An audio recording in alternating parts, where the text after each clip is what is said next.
ब्रह्मवैवर्त पुराण के अनुसार और श्रीमद् भागवत के अनुसार, विष्णु पुराण के अनुसार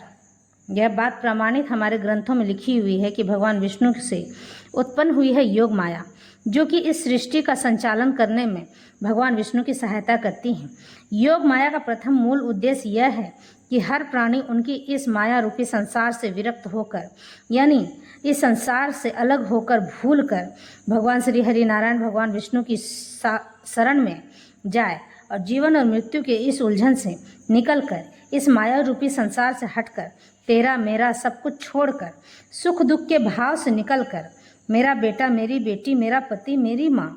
मेरी बहन मेरी पोती सब छोड़कर मुक्ति पा जाए। पाप और पुण्य के इस कर्म को भोगते भोगते मनुष्य इस माया रूपी अंधकार में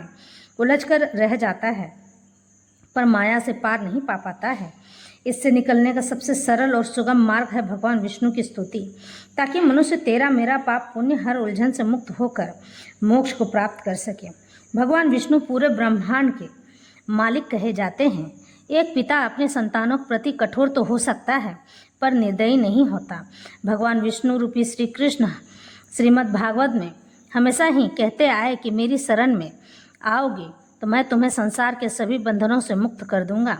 तुम पर कभी भी माया का प्रभाव नहीं पड़ेगा। जब श्री कृष्ण का जन्म हुआ था तो योग माया के कारण ही श्री कृष्ण देवकी की गोद से यशोदा तक पहुँचे थे और कंस के हाथ योग माया लग गई थी। फिर आकाश में जाकर बोली, अरे मूर्ख कंस,